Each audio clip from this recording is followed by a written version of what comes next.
Hey Harmonizers, welcome to part 3 and the final part of King's offsite obstacle park, which is training him to do the water box. So he's had a pretty exciting day up until this point, and this is the final obstacle. And as you can see in the background, a thunderstorm is brewing. So we have to do this in the most efficient way possible.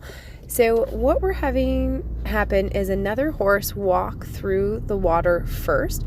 I'm not allowing King to follow this horse through the water box because I do want to maintain some leadership and independence in him building confidence in me.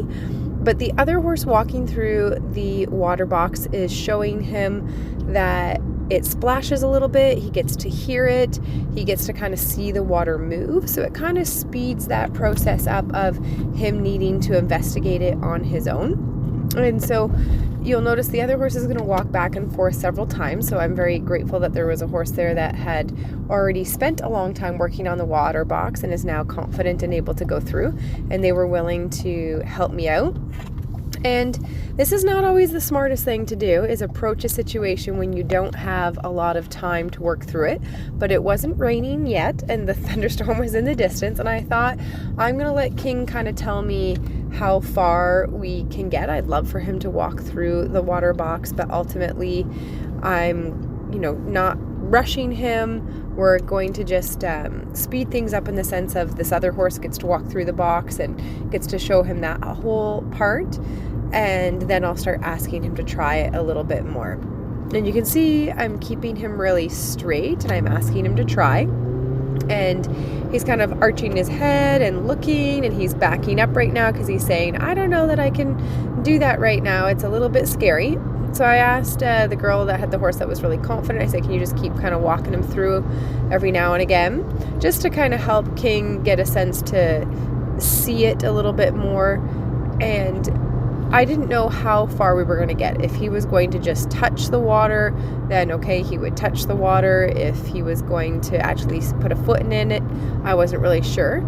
And he kind of does this thing where he kind of puts his head down and he's like, I'm submissive, but I don't want to try. I'm worried about it.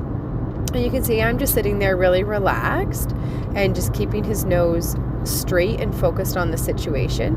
And if he looks like he's not trying, then I'll kind of nudge him a little bit and I'll ask him to try.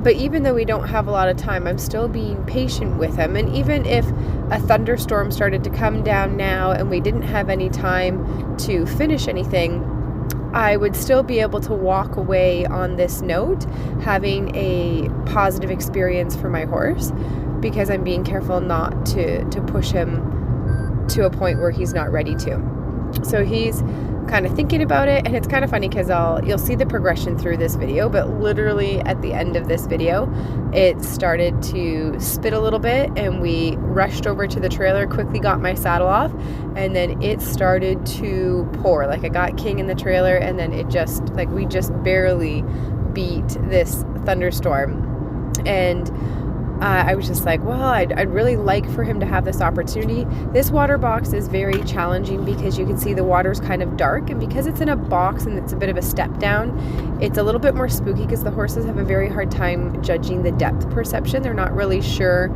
how far that goes. It's not like a nice easy slope.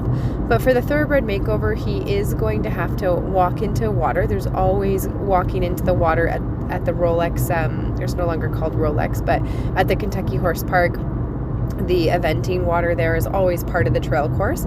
So it's really a good opportunity for him to start getting his feet wet with that, literally.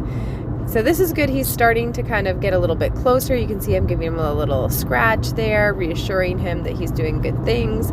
Gonna offer him a little cookie, and just asking him to think about giving this a little go here.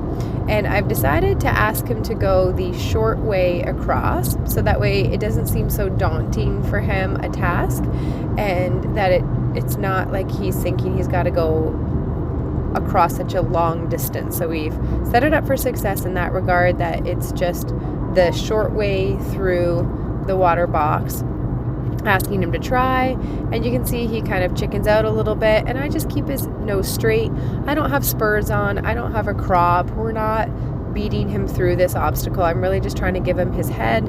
I'm giving him some little scratches. I'm allowing him time to explore what it is that he's doing, and when he does, he's getting a little cookie for exploring it, because even if this thunderstorm comes booming down right now, it would still be a decent experience for him. He might not have crossed it, but he's touched it with his nose, and that could be good enough. And I was convinced that we had a little bit more time because the rain wasn't starting just yet. I could see that it was a little bit more in the distance. So I'm like, let's just see if we can get him to try just a little bit harder, just a little bit more. And I decided to play this video in 100% real time for you guys, so you could really see how much patience I'm using. And even though I'm in a rush because I'm trying to beat this thunderstorm, I'm not actually rushing my horse.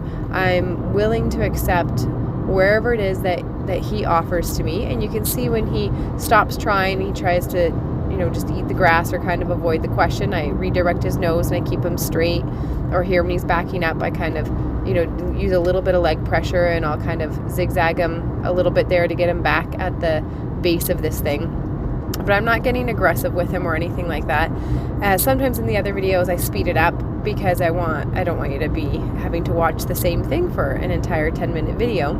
But I thought this would be kind of a different way to do things and show you the whole process. So there he decides to full-on jump across. And what's important in that moment is I try not to jerk on his mouth, although it's really hard. But at least he's not wearing a bit, so that part's okay. And then he's getting a cookie for going across to the other side. And then we come back around and we're going to do the exact same thing over again. So it's important that he understands that getting to the other side of this water is the objective. And if that means jump for him, well, then jump is okay. Jump at least is crossing from one side to the other. And even though he crossed it, he's like, oh, this is still upsetting. This is still nerve-wracking. So you can see I'm still kind of asking him to try. And you can see he's upset. The way he's kind of dancing around a little bit, that makes it kind of clear that he's, a little bit worried about things and what's going on. And so I'm just going to be really patient with him here. He's gotten a little bit internal. You can see I'm kind of breathing, helping flush some of the energy out myself. I'm literally resting a hand there. I'm just allowing him time to process. And this is what that can look like. He's kind of got his head down. He's thinking really hard about it. I asked the girl to go through with her horse again, so that way he could see the splashing and kind of think about it a little bit. And he kind of wants to go follow the other horse over there. And I'm like, no, like we're working on this thing over here. And all I do is just kind of keep him straight. And if he's thinking about it, I leave him alone. And this is one of the hardest things for people because they want to nag the horse in the moment because they're like, oh, the horse is so close. If you just kind of like give him a kick or a little harder kick, you could just push him over. It's like, well, that's not the point, right? I'm trying to teach this horse to slow down, think, to use his brain, to be confident in the things that I'm asking him to do. And I'm just going to ask him to stay straight. And then I just kind of politely nudge at him a little bit. I'm just kind of lifting up his head a little bit, just asking him to try a little bit harder. And he backs up a little bit because he's still saying, oh, I don't know, like I can't do it, Lindsay. I don't know if I can do it. And my job is to just be encouraging and give him all the space. You can see I'm giving him a nice little scratch there because he reached forward and kind of touched it. And a lot of times people can lose a lot of patience in this moment. They can be like, oh, this seems like we've been here forever. And really at this point in time, we are at, about 9 minutes or so that we've been working on this. 9 minutes for his first time ever doing a water box is really not that long. So I'm just asking him to try again. And we'll wait for him until he's able to cross that. And eventually he'll make the decision to go across. And if not, if the thunderstorm, were to have crept over in this moment, he would have left feeling relaxed here. Like I would have waited to at least be standing here in a moment where we were relaxed and able to touch it. So after a little bit of convincing and a lot of patience, he jumps over it again and does really well there. And then my videographer left, unfortunately, before I could get this other stuff filmed, because she was helping somebody get some stuff away before the thunderstorm hit, and then she came back to film this part. So you got to see the whole waiting process and him jumping over it, and then essentially we just repeated that a couple more times until he was able to step through it. And then once he was able to step through it widthways, the way we were doing it before, then we came and we did it lengthways here. And every single time you got a cookie for trying. And you can see, using patience, he was able to get that happening. And I apologize that we don't have more of that in-between footage going from him jumping to where he's walking. Just there was a lot going on with the thunderstorm coming. But I hope you guys enjoyed getting to see how that works and how patience is powerful.